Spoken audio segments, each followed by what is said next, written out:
Kei Minami Honmoku, arrondissement de Naka, ville de Yokohama. C'est ici que se trouve le site d'enfouissement pour les déchets. Les déchets brûlés au site d'incinération sont réduits en cendres, puis enfouis. Près de 100 000 mètres cubes de déchets sont ainsi brûlés chaque année. Cela représente le volume de 280 piscines de 25 mètres d'école primaire. Évidemment, lorsque le site d'enfouissement atteint sa capacité maximale, la ville doit chercher un autre site. Chacun d'entre nous dans la communauté doit faire sa part du travail pour que ce site puisse être utilisé aussi longtemps que possible. Dans les années 1960, l'économie florissante et la forte croissance de la population au Japon ont entraîné une augmentation considérable de la quantité de déchets produits, à un tel point que cela est devenu un grave problème social. Dans les années 1970 et 1980, un nombre de plus en plus important d'usines d'incinération ont été construites. La ville a bientôt été en mesure d'incinérer la totalité de ses déchets. Pourquoi incinérons-nous nos déchets ? Il y a deux raisons principales à cela. La première, c'est l'hygiène. Cela permet d'éliminer les odeurs et les maladies. La deuxième, c'est parce que grâce à cela, le site d'enfouissement peut être utilisé plus longtemps. Incinérer les déchets permet d'obtenir un volume 40 fois plus petit. En brûlant les déchets et en réduisant leur volume, nous pouvons prolonger la durée de vie du site d'enfouissement. Actuellement, Yokohama compte 4 usines d'incinération de déchets. La plus ancienne d'entre elles est l'usine de Tsuzuki, dans le nord de la ville. Ensuite, près de la mer, dans le nord-est de la ville, il y a l'usine de Tsurumi. À l'intérieur des terres, à l'ouest, se trouve l'usine d'Asahi. Enfin, il y a l'usine de Kanazawa dans la partie sud de la ville. C'est l'usine d'incinération la plus récente à Yokohama. Maintenant, comment les déchets émis par les familles de Yokohama sont-ils acheminés vers ces usines d'incinération ?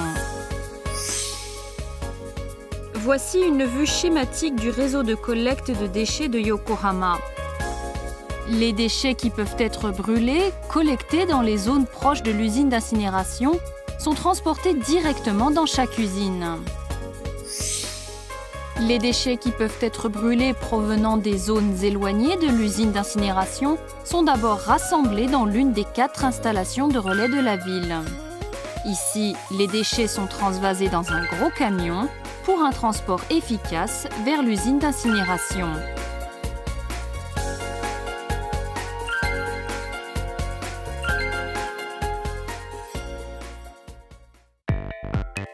Ceci est une vue aérienne de l'ensemble de l'usine d'incinération. L'usine peut être largement divisée en 5 blocs. La fosse à ordures où les déchets collectés sont stockés, l'incinérateur où les déchets sont réduits en cendres et en gaz d'échappement, la fosse à cendres qui stocke les cendres brûlées, l'installation de traitement des gaz d'échappement où les substances dangereuses sont éliminées, et la cheminée qui émet les gaz d'échappement dans l'air extérieur.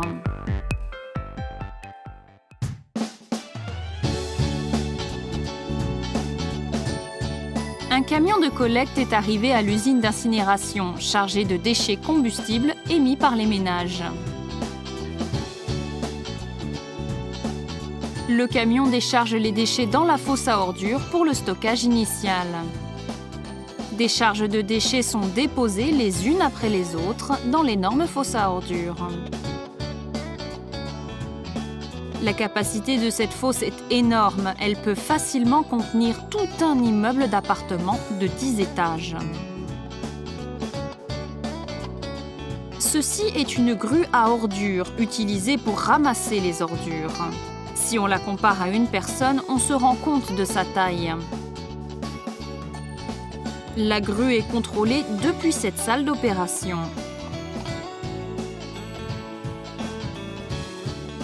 Un opérateur qualifié manie cette grue énorme, la déplaçant librement si nécessaire au-dessus de la fosse à déchets.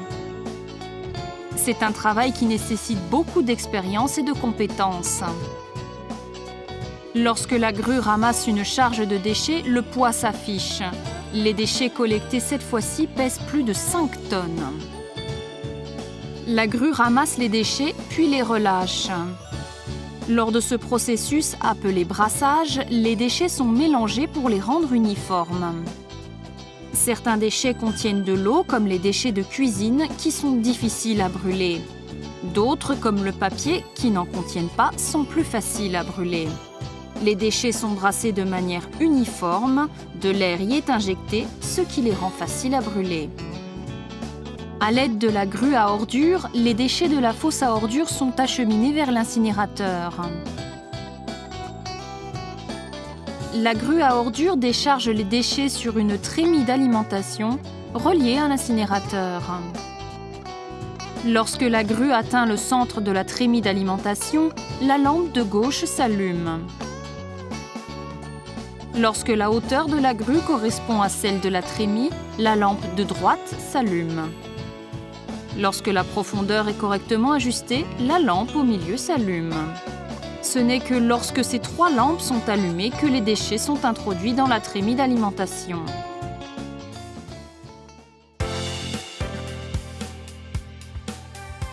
Voici l'incinérateur relié à la trémie d'alimentation. Les déchets introduits dans l'incinérateur sont brûlés à des températures allant de 850 à 950 degrés Celsius. Après l'incinération, les ordures sont réduites en cendres, à peine un quart de leur volume d'origine, plus les gaz d'échappement.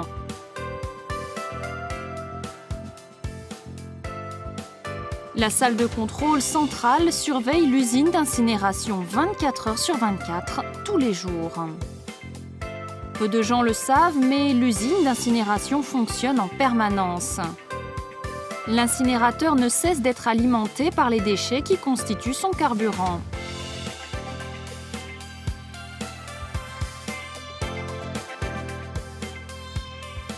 Contrôlée à la fois automatiquement et manuellement, la grue fonctionne en continu et ne s'arrête jamais. Même la nuit, l'usine continue de fonctionner.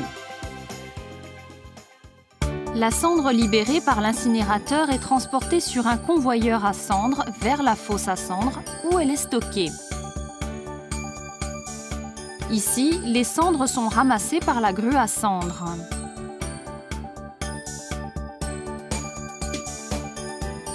Cette grue charge les cendres sur les camions qui l'emportent.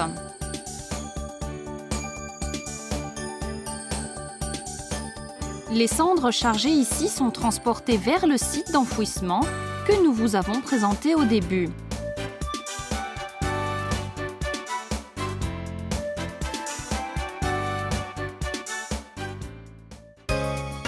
Pendant ce temps, les gaz d'échappement générés par la combustion des déchets sont épurés de toute substance dangereuse à l'installation de traitement des gaz d'échappement. Cet équipement est appelé un sac filtre. L'intérieur de l'équipement est rempli de filtres en tissu cylindrique.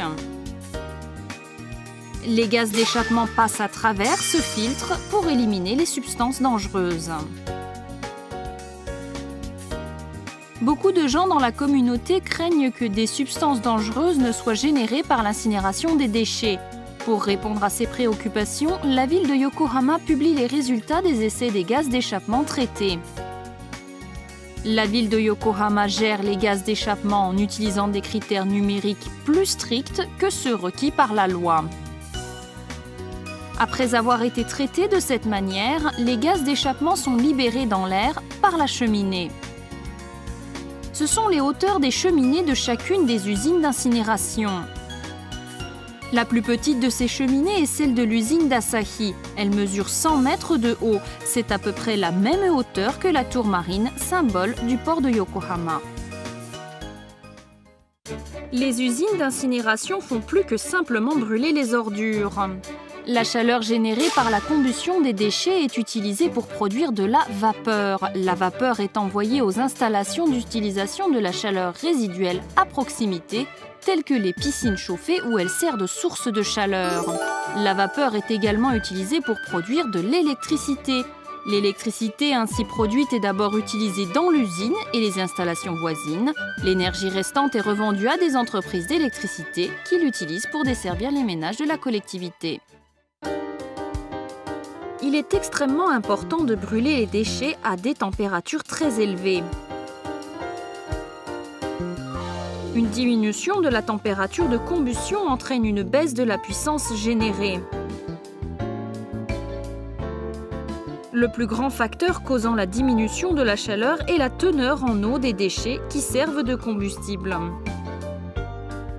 C'est pourquoi nous demandons constamment aux résidents d'éliminer autant que possible l'eau des déchets de cuisine. En effet, l'humidité représente environ 80% du poids des déchets de cuisine. Avant de sortir vos déchets de cuisine, merci d'éliminer autant que possible l'eau qu'ils contiennent. Cet acte simple va permettre de prévenir l'apparition de moisissures et la formation de mauvaises odeurs, rendre les déchets plus légers, donc plus faciles à traiter, et améliorer leur capacité à gérer de l'électricité. Un autre type de déchets à forte teneur en eau, les branches et les herbes coupées. Le simple fait de les mettre dans un sac en plastique ouvert dans votre jardin et de les laisser sécher pendant 2 jours peut réduire leur poids d'environ 40%. Ce processus simple augmente leur capacité à gérer de l'électricité. Les usines d'incinération reçoivent également des ordures émises par des entreprises locales, telles que des restaurants et des magasins. Ici, nous allons vérifier la présence de matières recyclables ou de déchets qui ne peuvent être brûlés. Pour traiter de façon appropriée les déchets dans les usines d'incinération, la coopération de tous les résidents et des exploitants d'entreprises de la communauté est nécessaire. Maintenant, nous avons quelque chose à vous demander à vous tous. Voici le contenu des déchets qui peuvent être brûlés émis par les ménages. Plus de 30% d'entre eux sont constitués de déchets de cuisine. De ces déchets de cuisine, saviez-vous qu'environ 10% est de la nourriture intacte qui a été jetée sans même jamais être touchée? Cette nourriture a été découverte dans des déchets de cuisine. Personne n'y a même jamais touché.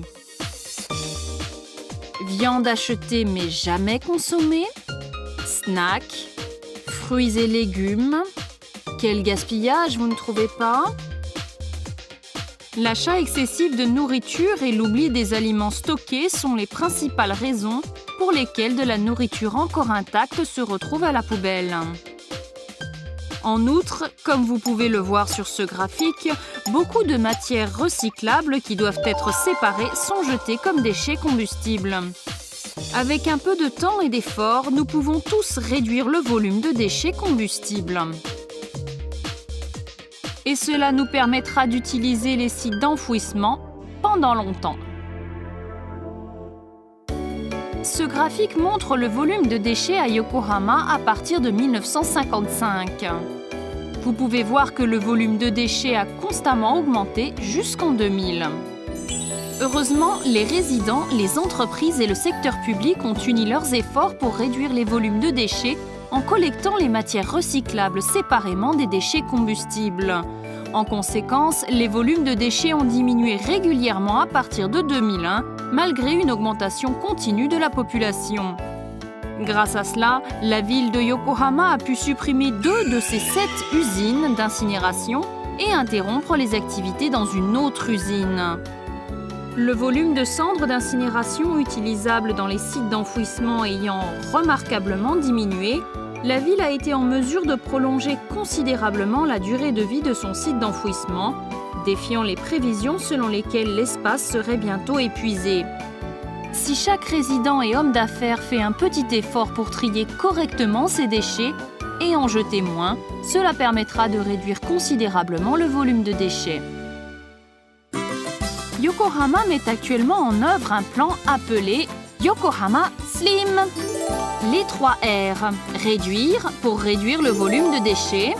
Réutiliser, utiliser plusieurs fois les objets au lieu de les jeter.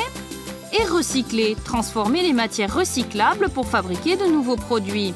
Ces 3 lettres forment la base de ce plan. Ces 3 R sont importants pour nous tous. La ville de Yokohama travaille avec les résidents et les hommes d'affaires pour faire avancer ce projet 3R afin de léguer un environnement riche et beau aux générations futures. En travaillant ensemble de cette manière, nous pouvons tous faire de Yokohama une ville où les enfants pourront avoir de grands rêves pour l'avenir.